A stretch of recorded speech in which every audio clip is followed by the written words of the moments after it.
Last weekend, I thought I would get away, decompress, de-stress, and go to the mountains, right? So I booked myself a room at a nice little cabin type getaway in the woods situation. You know, I love nature. Yeah, let's just say that place made the Bates Motel look like the freaking plaza, okay? Yes, I got out of there safely, but only after striking a deal with the good Lord up above, you know, like the kind you did when you were in, say, high school or college and maybe you had a little bit too much fun partying or something. You're like, please, dear God, I swear I'll be better. I'll do right. Just let me get past this. Yeah, well, I got out of there, and the trade-off was I had to do some good. So here's my 10 things so you don't do the stupid thing I did. No joke, people. It was bad.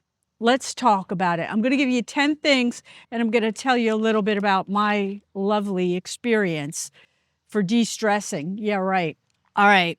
I screwed up. Don't screw up. Don't be like Pam. All right. I got 10 things, but I'm going to rip through the 10 things after I tell you a little bit about the story that happened to me. First thing, go to the desk, and I find out the place where I'm staying is across the street in the woods. Okay, might be nice. There's birds. Well, I go, she hands me the key. The key is like this little metal thing that you might use on a child's bedroom door or bathroom, something like that, something very flimsy on like a little interior doorknob on a little purple plastic keychain. I'm thinking, what the hell? But, you know, trying to remain positive. So I go across the street to the room. The building is in the woods. It's not that big. And it's comprised of, I'm going to say, 10 rooms. The doors lead to the exterior. Like, well, I don't like this. On the ground floor was my room. The doors lead to the exterior. There's no proper lighting outside. I go into the building through a door that was open to the outside. So I go inside, I enter my room. That thing stunk like mothballs. It was musty. There was a, what do you call that, dehumidifier there. I said, okay, let me plug this thing in. I'm trying to remain positive here. I plug it in. Well, it doesn't come on. Why? Because it's filled with water. Okay, I'll empty it. I go to empty it, freaking black mold in there, okay? I'm like, what the freaking hell? The place, the lighting was poor, it was dingy, it was disgusting. I stepped out on the little patio in the back to look at nature. I could see the neighbor's patio has all these ashtrays stacked with cigarette butts that nobody could have smoked even in like a week.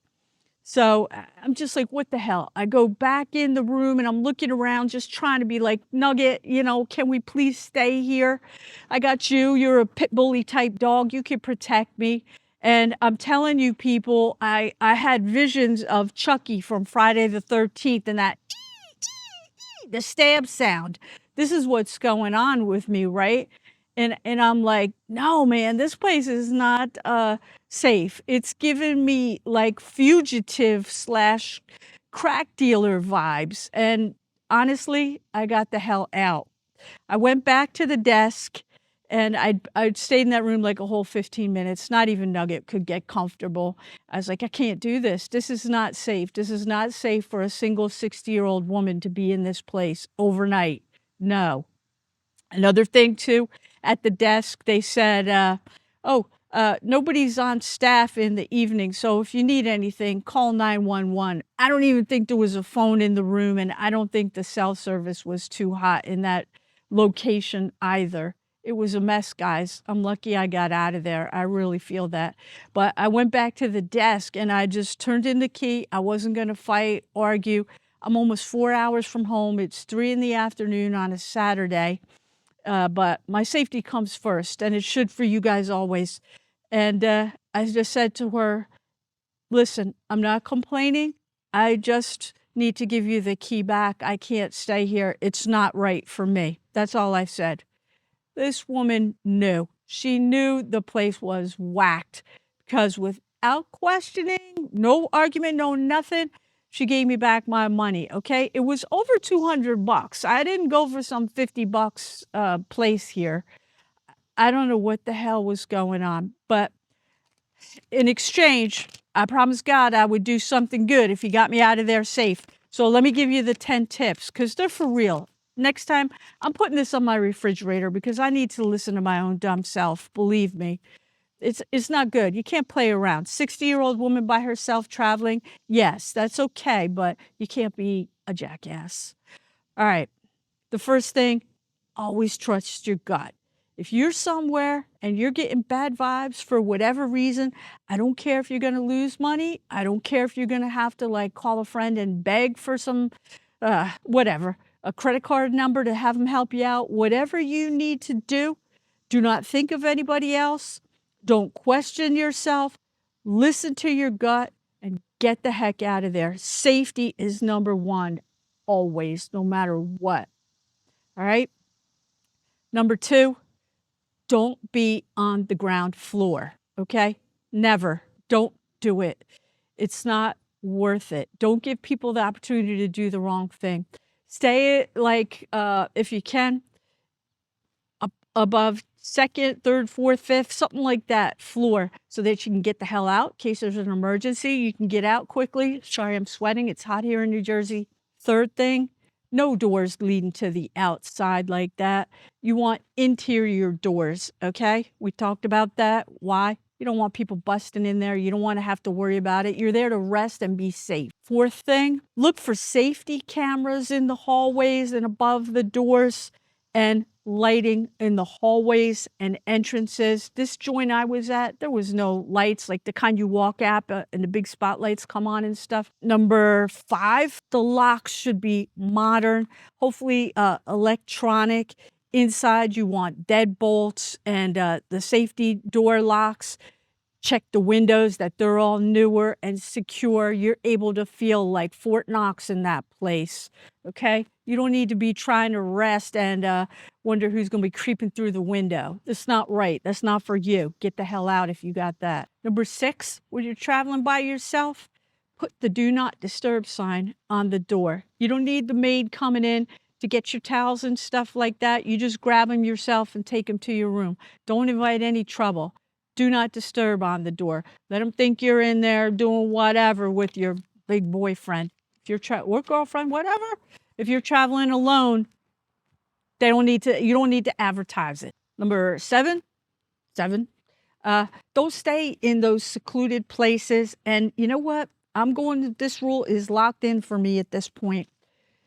Stay at like a freaking chain, okay? Nobody's paying me for this, but I stay like Hilton Garden Inn or Hampton, something like that. Stay at a reputable chain where a lot of travelers stay, okay? You don't need to be in one of these secluded places. Yeah, it sounds all nice, but it's not going to be nice if you don't make it out of there in one piece or you're coming out of the place in a damn plastic zip-up bag. You know what I'm saying? Okay, number 8, you know what you can do?